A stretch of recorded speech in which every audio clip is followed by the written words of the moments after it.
Hey, what's going on, guys? This is a Passport OG, and I'm going to comment on the 7-hour live stream that Austin Holleman and the Passport brothers had on August 23rd, 2022.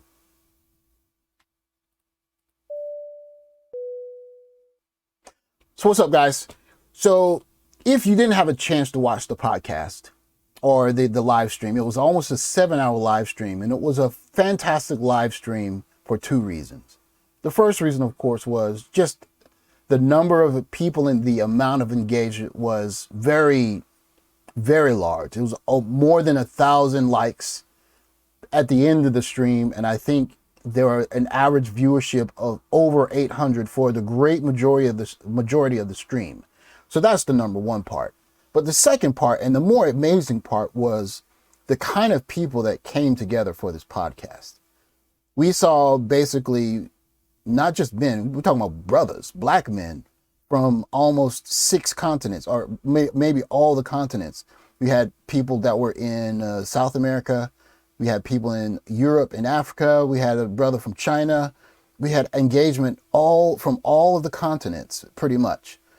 And we had some just incredibly dynamic voices, not only on the panels, but in the chat. And I think even Jessica X showed up.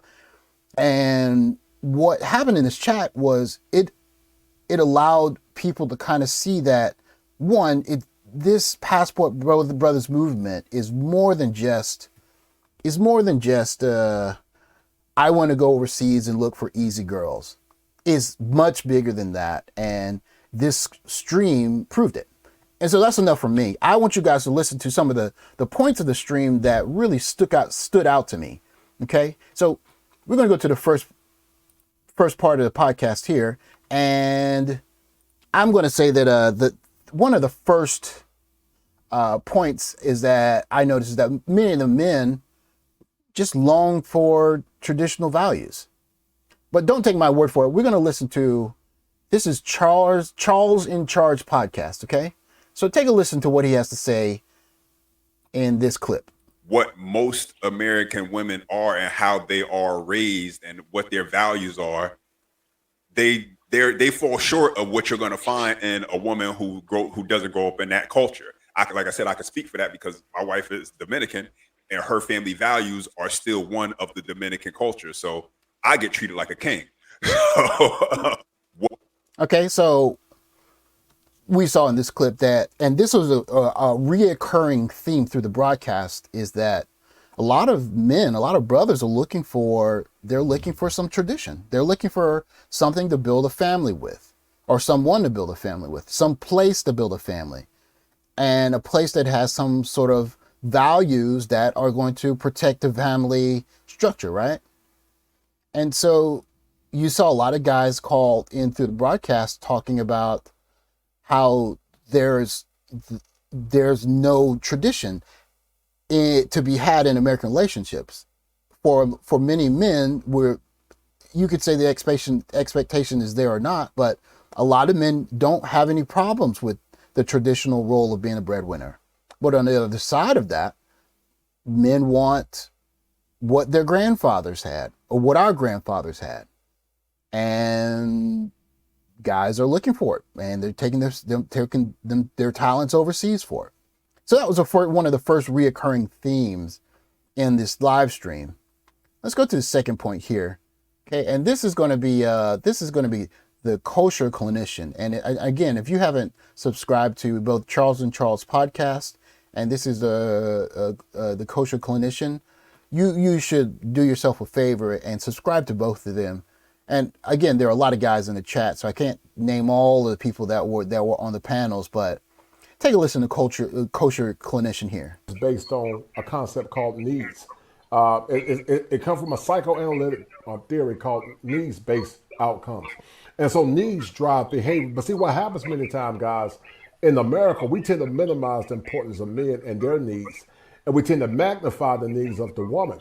And so what you're seeing now is guys are more or less saying we're going to get all our needs met based on Dr. William Glasser's 5 points of as it relates to choice theory. So those 5 concepts are power, fun, freedom, belonging, and survival. But see, they always talk about the needs as it is based on.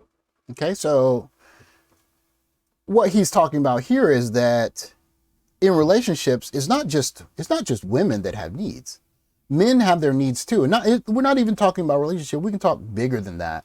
Men have their needs for adventure, for challenging themselves, for tempting fate. And those go above and beyond the need to have a family and settle down somewhere and put down roots. There's economic opportunity. There's a lot of adventure and opportunity and chance, and part of the male experience is going after that yourself and seeing what you can accomplish, seeing what you can do, and what kind of life you can really live. And when you hear the situations that a lot of the men living overseas are finding themselves in, they're doing incredible things.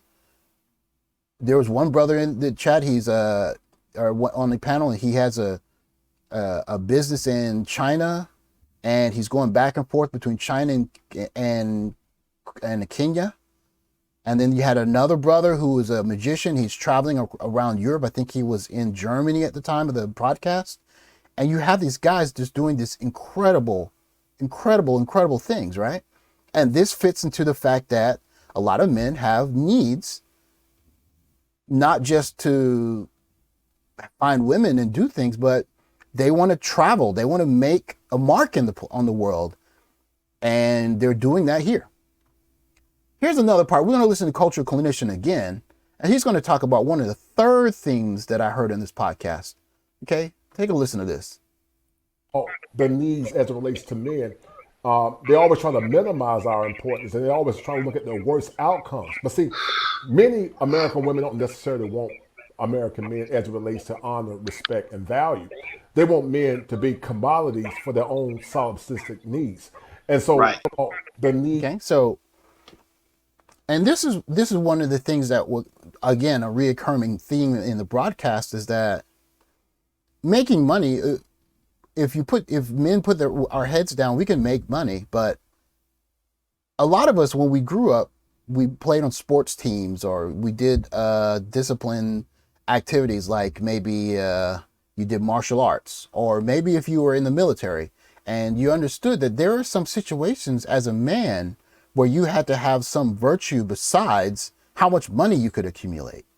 You needed virtues like honor and courage and dependability, hard work, reliability, trust, being someone that you could work with. And these values, these are values that men, we see a need for, and we also like to see them appreciated. And I think what we heard as a reoccurring theme is that these are somewhat undervalued ideals now. If the true focus is in dating now is based on how much clout do you have, how much money do you make, are you more famous than me, what can you do for me, it makes men feel like commodities. And being a commodity is not very fulfilling for a man unless he has some level of being appreciated for something besides how much money he's bringing home. And you're seeing a lot of guys in this space saying, I would like to not feel like a commodity for someone to purchase or to milk, to be used for material goods without being appreciated for having value above and beyond the money that I produce. Here's a fourth recurring theme in the broadcast here. I'm going to let you guys listen to this guy. I'm not sure the podcast of this gentleman, but this is Marty McFly here in the bottom left here. And he's going to talk about how basically shame is not a function. It doesn't work anymore.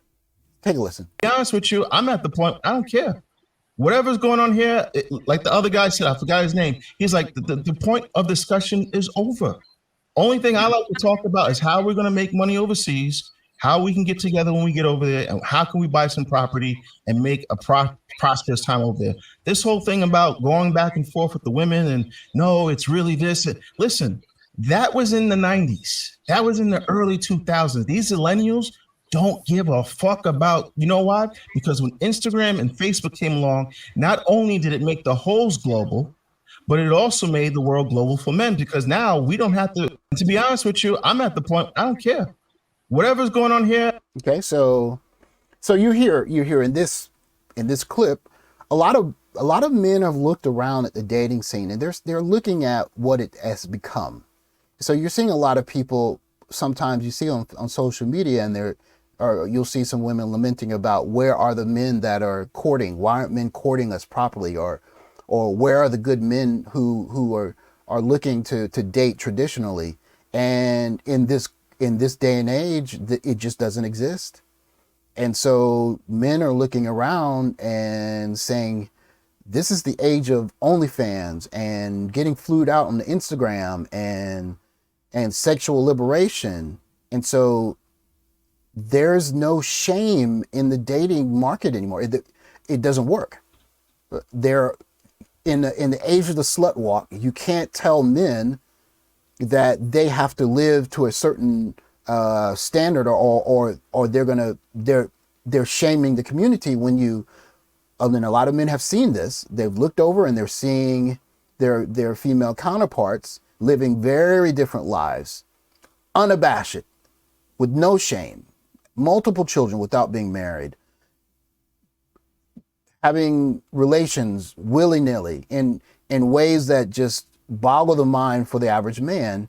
And then when the time comes to quote unquote settle down, and the shame is, oh, why are you going to go overseas when you can find XYZ, or it is falling on deaf ears.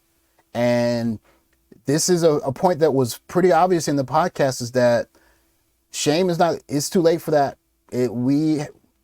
People are watching the behavior, and the behavior suggests that, hey, you can't shame them. Can't shame us, them.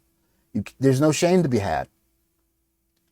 So with that, guys, I want to say a quick message to Austin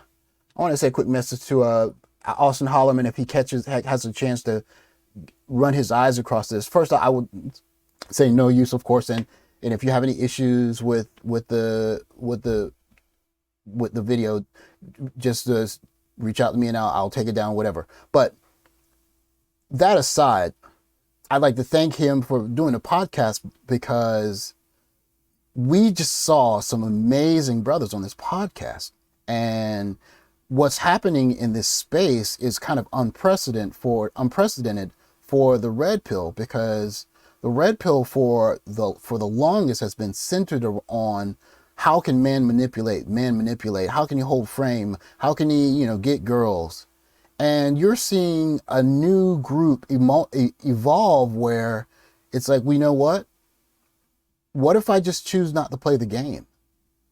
I have better things to do. I want to spend my time doing more than learning how to manipulate women and run game.